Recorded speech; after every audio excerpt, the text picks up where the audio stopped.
Welcome back to the deep dive. Today we are getting really specific, diving deep into one particular corner of the functional programming world, Haskell. That's right. We're looking at some technical notes from a developer, a self-described software plumber, who was trying to build the absolute simplest command line interface possible. Using the optparse-applicative library, to be specific. And this might sound, a bit niche Haskell command line parsing, but the ideas here are just so fundamental to understanding functional design. So our mission for this deep dive is to figure out how two functions, empty and helper, can work together to create an application that, well, accepts nothing at all. And yet it still works. It still has vital functionality. We're basically looking at the programming power of nothing. The power of nothing. I like that. And for you, the learner, the big idea here is that sometimes to get real precision in code, you have to start from a kind of mathematically defined zero. That's the hook.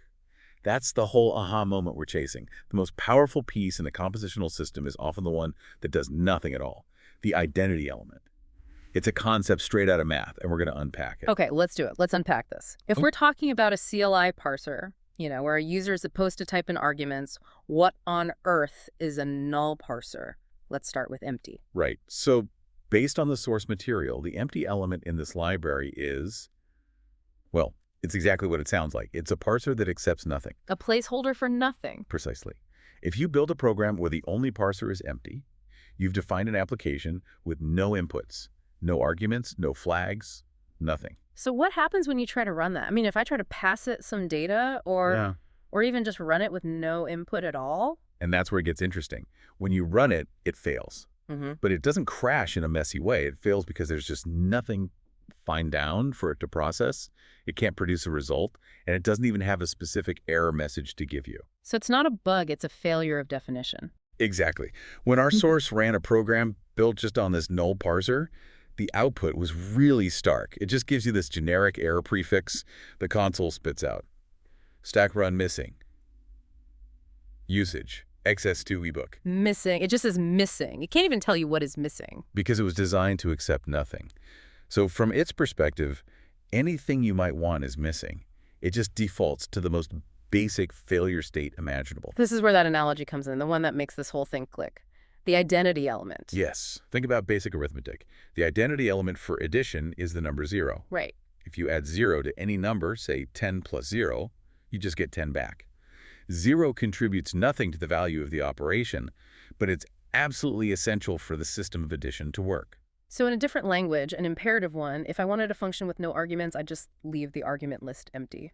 But here in Haskell, we're being so explicit. We're saying the argument parsing part of this program is the 0 of all possible parsers. That's it exactly. When we use empty, we're setting a baseline. We're saying this component contributes 0 to the final parse structure. And that is so critical for composition. Empty is an explicit defined thing, which means if you combine it with another parser, let's call it parser A, the result is mathematically identical to just parser A. It just lets the other parsers do their job completely untouched. It forces you to be intentional. And that's what people sometimes find, a bit challenging about functional programming at first, but it's also what makes it so powerful. You can't have accidental functionality if you always start from 0. Okay, that makes perfect sense. Let's move from the abstract idea to the actual code, because the example shows how we can start with this nothing and still build something useful. We're combining empty with helper. Right. The key line from the source that builds this tiny application is parser, empty helper. Okay, let's talk about that operator. For anyone listening, that looks more like punctuation than code, but it's obviously doing some heavy lifting. Can we break that down? We can. It's the applicative composition operator. That's a mouthful, I know. Yeah. But when you see it, just think of it as a special way of combining two things, in this case, two parsers. Because empty is our 0, our identity element, composing it with helper, using this operator means helper gets to do its job, and empty just guarantees that no other arguments or requirements get added. So, in plain English, what's the result of that line of code? You get a CLI program that accepts no arguments, that's the empty part, but it still knows how to display a help message. That's the helper part. So you have a minimal but complete application wrapper. An executable that does nothing, but if you ask for help, it can actually tell you how to use its nothingness. It can. And you might be asking, why would anyone want to build that? Yeah, I was just about to ask, why build a parser that takes no arguments? Well, think about a tiny utility program. Maybe its only job is to check a database status and return an exit code, or maybe just prints a version number. It doesn't need any input. Or it could just be a placeholder for a bigger feature you haven't written yet. Exactly. Yeah. But in all those cases, if a user runs it and types help, they should get something back. They expect that. This minimal composition guarantees that essential utility is there from the very beginning. And looking at the full code from the source, there are other supporting lines that really drive this home. Things like ops, info parser modifier, where the modifier is just item. Oh, that's a great point to bring up. We actually have two different kinds of nothing working together here. Two identity elements. Two of them. Yep. Empty is the identity for the parser structure, the arguments, but idim is the identity for the program's metadata. Okay, hold on. Why do you need both? If empty is our 0 for parsing arguments, what's idim doing for the program's info? They operate on different things. The info function wraps our parser and lets us add metadata, like a program description or a header for the help text. By using idim as the modifier, we're explicitly saying we want to add the absolute minimum 0 extra metadata. So we're being intentional about having no arguments, and we're also being intentional about having no extra descriptive text. It's a double dose of intentional nothingness. It just reinforces that core idea. In this style of programming, if you don't ask for a feature, it really truly does not exist. No hidden defaults. Which brings us to the next section, where the rubber really meets the road. We know the working combination is empty helper. What happens if we take helper away? Right. What if we just define our parser as parser empty and assume that, the system will just figure out what help means? It seems like a standard enough thing. It does, and this is the crucial part. The code will still compile perfectly. The compiler looks at parser empty and says, yep, that's a valid parser structure. All good. So the structure is sound, but the utility is broken. Completely broken at runtime. The moment you try to use that standard CLI feature, passing help, the application just errors out. Because the ability to understand help was never actually composed into the program. It was never added. So what does the system throw back at you? Let me guess. Not something helpful. Not at all. You run it, and you get this message. Invalid option help usage. Access to ebook. Wow. Okay, that's amazing. The system sees the most universal command line flag there is, help, and just treats it as a totally invalid argument. It's a perfect illustration of that precision we've been talking about. The helper function is specifically required to provide that mechanism.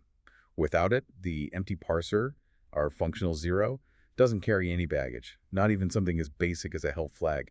You have to explicitly layer in every single thing you want. Okay, I find that fascinating, but let me play devil's advocate for a second.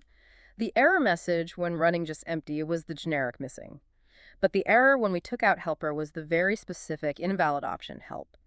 In a language that prides itself on precision, why is a generic error like missing ever the right answer? That is a fantastic question, and it gets to the very philosophy of it. See, empty is a foundational building block. When your whole program is just empty, it's not failing because of a bad input. It's a structural problem. The parser ran, it did its job, and it found nothing defined to look for. Missing is arguably the most precise error you can have for an identity element that's been given nothing to combine with. So it's basically saying, my job was to look for nothing, and I did that successfully. You must have wanted something, but I can't tell you what, because I, by definition, nothing. You've got it. In a huge, complex system, knowing that a fundamental component is missing its other half can be way more valuable than some specific but maybe misleading error message. The generic missing tells you to check your composition at the deepest level. That distinction really clarifies things. Empty is the perfectly clean starting line, ready to be composed with other things that actually have features. It's a showcase of precision. This is what functional composition is all about. You start with nothing, and you intentionally add only what you need. The final program is exactly what you designed, no more, no less. So to sum it all up for the learner, this whole exercise with empty and helper is just a perfect little example of how explicit composition using these identity elements really governs behavior in functional programming. Right. And if we connect that to the bigger picture, it's a microcosm of why these languages use abstract math concepts. That zero-year identity element gives you compositional safety. It guarantees that if you don't include a feature like the ability to handle help by adding helper, it simply will not exist. All the ambiguity from hidden implicit defaults is just gone. And that idea, eliminating ambiguity by making every single feature an explicit choice, is just incredibly powerful. Thank you for walking us through the programming power of nothing. This was a fantastic deep dive. My pleasure. And as you mull this over, there's one last thought to consider that ties back to error handling. We talked about those two different failure states, right? Yeah, the specific invalid option versus the generic missing. Exactly. The simplest component, empty, gave us the simplest, most generic error. Right. So what fundamental purpose does that explicit but generic error serve when you're building really large, complex systems? Does the clarity of just knowing something is missing right at the foundational level sometimes outweigh the need for a super specific custom error?